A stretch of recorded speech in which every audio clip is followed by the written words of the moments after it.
Ladies and gentlemen, it's a great pleasure and privilege talking to you on yet another topic of self-development.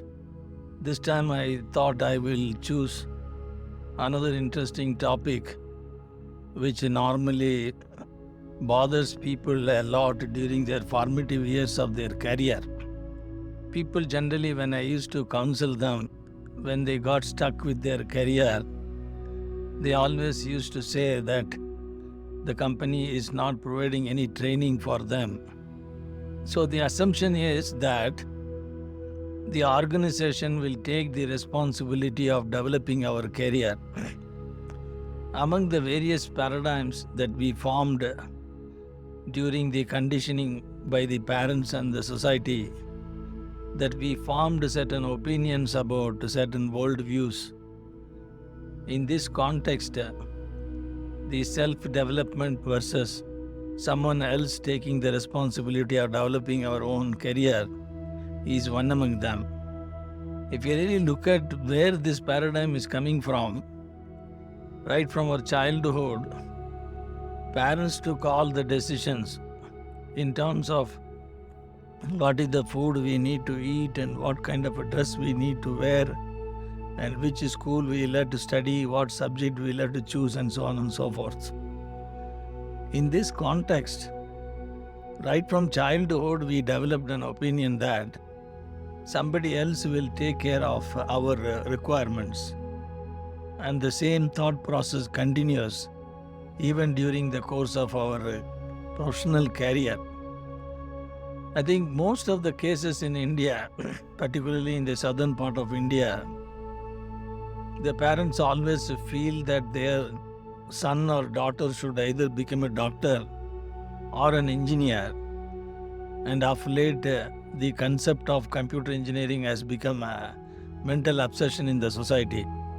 And recently, the statistics shows that the average income in Tamil Nadu, which was once upon a time less than 2,000 or 2,500 rupees, now it is about 33,000 rupees, which shows that the socio-economic conditions have significantly improved over a period of time because of education as well as in making right kind of a choices for their employment. While this is a good news, the other part is once somebody gets engaged with an employment, with whatever may be the salary, they always have an expectation that they should grow significantly in terms of their earnings.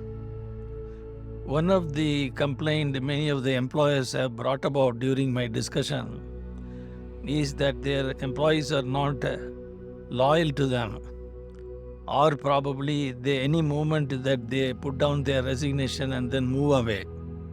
One of the aspects in the software industry, they used to say that the HR managers go to the food court where many of the software engineers come for their lunch, and then they try to poach them, with the result that the software engineer who gone for a lunch is merely sending his ID cards through somebody and then informs the company that he is already left. I think the current civilization, you may probably like to call it, has its own paradigms and worldview. There's nothing right and nothing wrong in this. But what is most important to consider is that who is going to take charge of my own career progression? This is a very important question to ask. Again, in the software engineering companies, the obsolescence of one's skills and competency is very, very fast. That means whatever the skills the software engineer has acquired last year may not become relevant this year. It was not the case earlier, like mechanical engineer like me, who started my career in automobile engineering company, joining as a trainee draftsman, and I could grow right up to the chief technology officer of a large electrical engineering company. So the career progression has been a challenge for many people, and Large majority of the people generally put the blame that somebody else is responsible for their career progression. I was not an exception.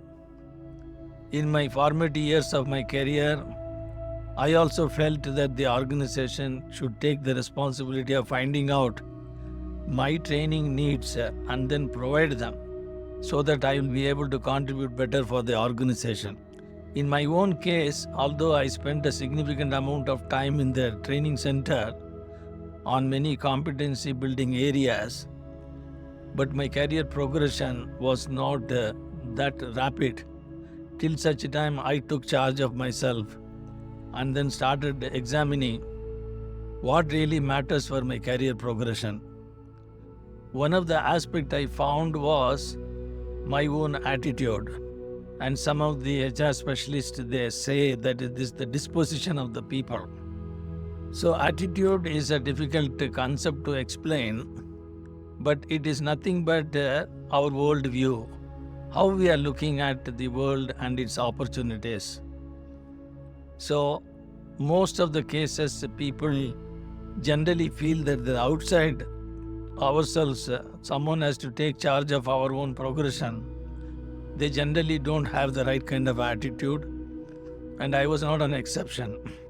So this went on for a decade, and then subsequently I realized that I cannot expect someone else to focus on me and then figure out how they can progress my career. So when this dawned on me after a decade of my initial career in automobile industry, I realized that I should take charge of my own career development as well as the career progression.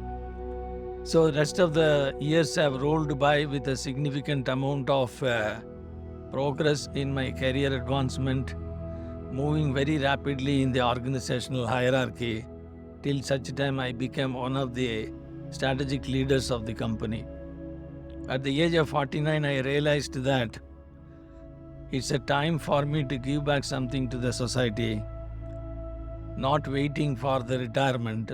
So I left my job at the age of 50 and then started my own consulting company, not to keep myself busy during the retirement age, but to build an institution of world-class reputation. In the last almost 24 years, at the age of 72, still I'm developing my own institution, which has become a global consulting company with all my offsprings stepping into the business and taking over the baton from me. So what I found in summary is that you have to become the captain of your own soul and not to wait for anyone else to come and address our own career progression. I think we need to challenge all the paradigms that we have formed in the social conditioning and then take the right kind of a path that will dramatically make our own life more meaningful. Lastly, I wanted to recommend that reading books of different kind of motivational and inspirational authors is a very important habit one has to form. When you read a book, the author is really in a non-threatening form, giving us some kind of advice directly or indirectly, which often gives a spark, which is really transforming our own being over the subsequent years of our life.